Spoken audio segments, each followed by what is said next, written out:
Bonjour et bienvenue sur le plateau de Dala. Merci, très bien, bonjour à vous et félicitations pour votre émission. Merci. C'est un plaisir d'être là. C'est la fille qui commence. Elle aime bien sa liste. C'est gentil, ah ouais, c'est vous qui n'aimez pas. Mais sinon, les rencontres solidaires. Alors comment est né ce projet des rencontres solidaires? Les rencontres solidaires sont parties d'une intervention que nous avons faite au Africa Best Practice Forum qui a eu lieu les 26 et 27 février dernier à Lomé, à ETI, EcoBank. Oui. Et donc en fait c'était une occasion à rassembler d'éminents économistes pour parler du développement de l'Afrique. Mais la jeunesse était absente et on a très peu parlé de la jeunesse. Si je compare les chiffres du Togo, où on dit que 60% de la population a moins de 25 ans, et que je me dis que l'Afrique c'est pareil, puisque on le dit, on ne peut pas parler de développement de l'Afrique sans intégration de la jeunesse.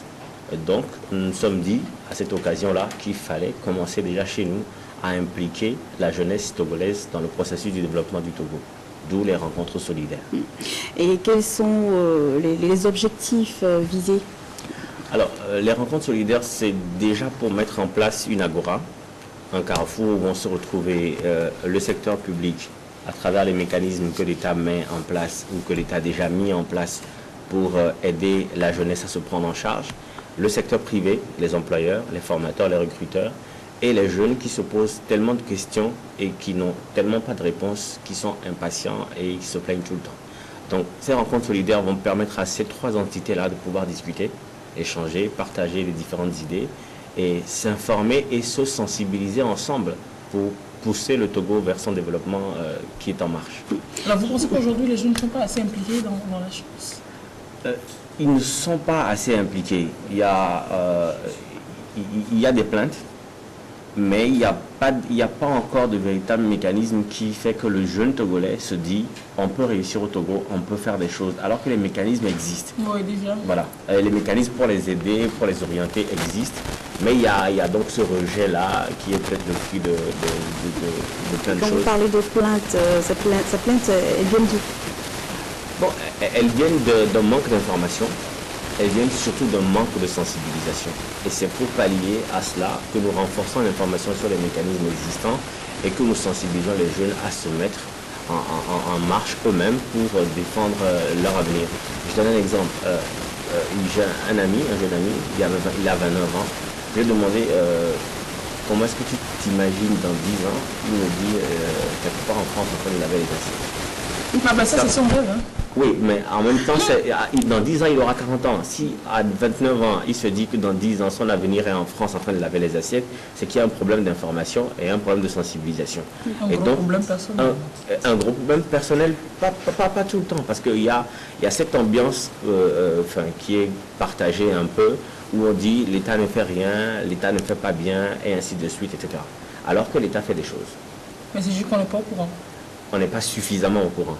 Il faut renforcer cette sensibilisation et ce n'est pas seulement le travail ou la responsabilité de l'État. C'est aussi la responsabilité des jeunes d'aller vers l'information. C'est la responsabilité des autres organismes qui existent ou des rassemblements qu'on peut créer, par exemple notre comité d'organisation, pour appuyer cette information-là et sensibiliser les jeunes à se mettre à la tâche pour avancer le Togo. Mais au Togo, il existe depuis plusieurs années un conseil de la jeunesse. Oui. Il existe des fonds pour appuyer les initiatives de jeunes. Oui. Ces informations, ça existe. Il y en a, il existe d'autres cadres de jeunes également. Oui.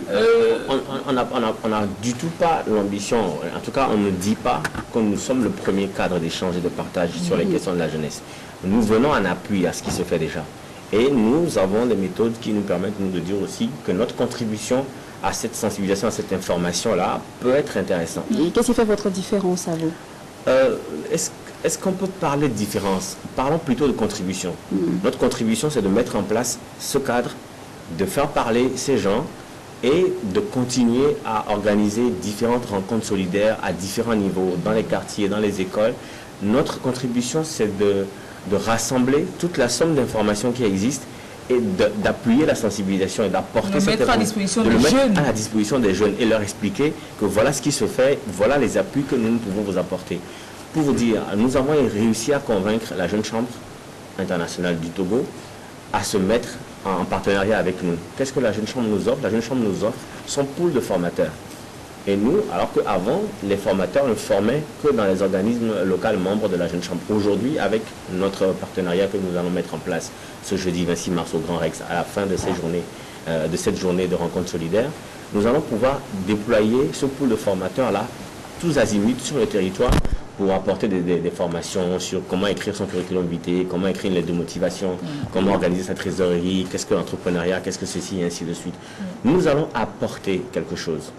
Quelque chose, pas de nouveau, mais quelque chose en plus. Donc les rencontres, à vous entendre, ça n'a pas forcément, c'est pas genre fait une rencontre par an, mais c'est des rencontres que vous ferez souvent, oui, diversifiant les zones, diversifiant les milieux. Exactement. Aussi. Et les formats, ce format de rencontre au Grand Rex, où nous attendons comme à peu près 700 participants, on se dit que pour un début, ça peut être intéressant pour appuyer l'initiative, pour lancer l'initiative. On pourrait envisager une rencontre annuelle, comme ça, un grand format où on fait le bilan un peu de nos activités, on continue à réfléchir, on fait même intervenir des jeunes qui ont eu des initiatives de l'extérieur en Afrique qui sont intéressés. Mais entre deux de ces rencontres, voilà. Vous ferez d'autres petites rencontres? Alors là, on en fera tout le temps.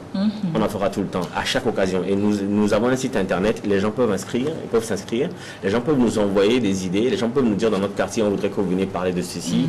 On va mettre les thématiques sur lesquelles nous allons intervenir sur notre site qui est déjà en ligne. Qui choisissent ce qui les intéresse le plus. Moi, ce que j'aimerais savoir aussi, c'est vous leur apportez de l'information à ces jeunes-là. Oui.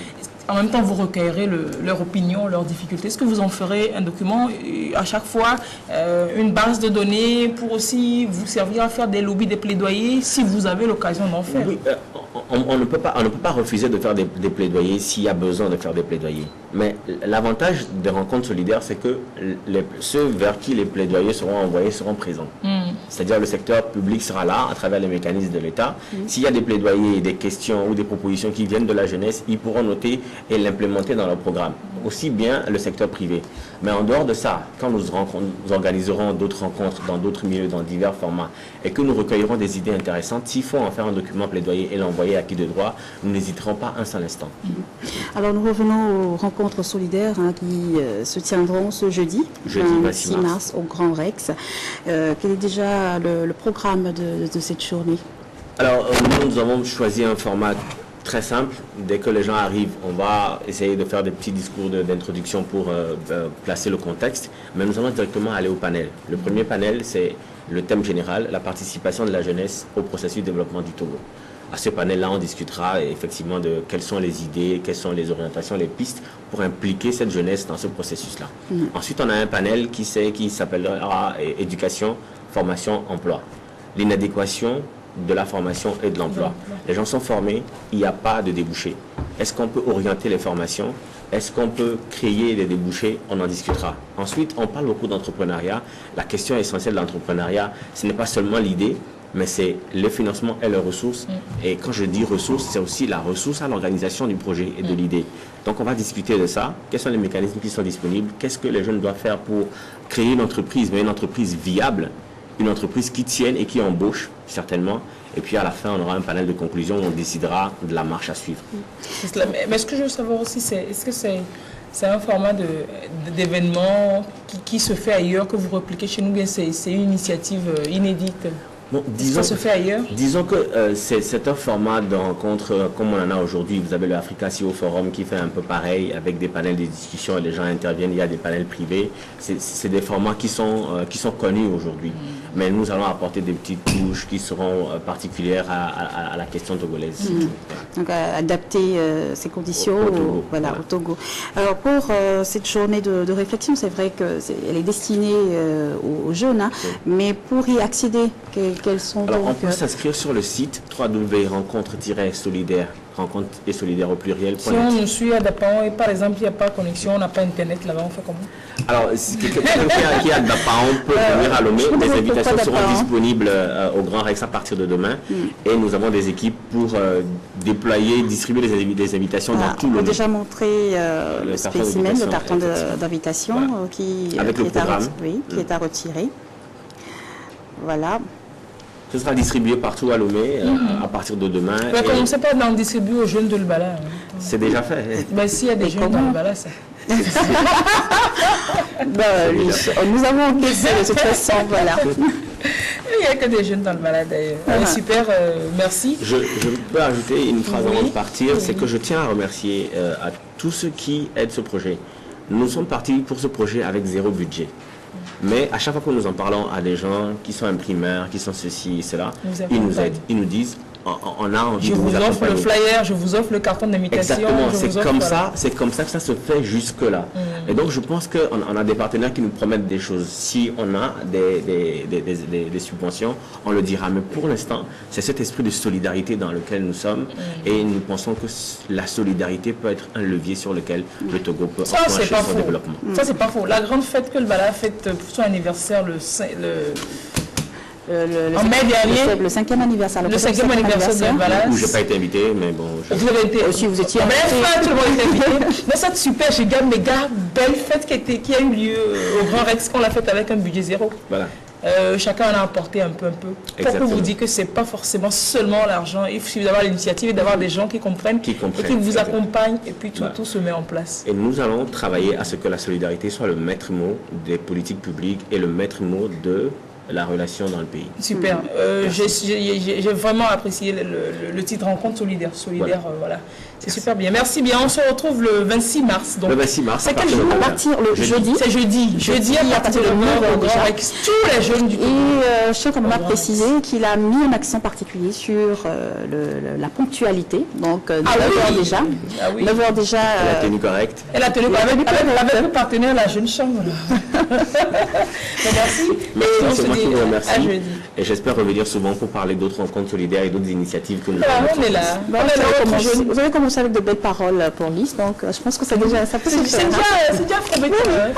Je vous remercie, passez un agréable dimanche et merci à tous les téléspectateurs de... Super. Merci bien. Voilà. Merci. À très bientôt. Au revoir.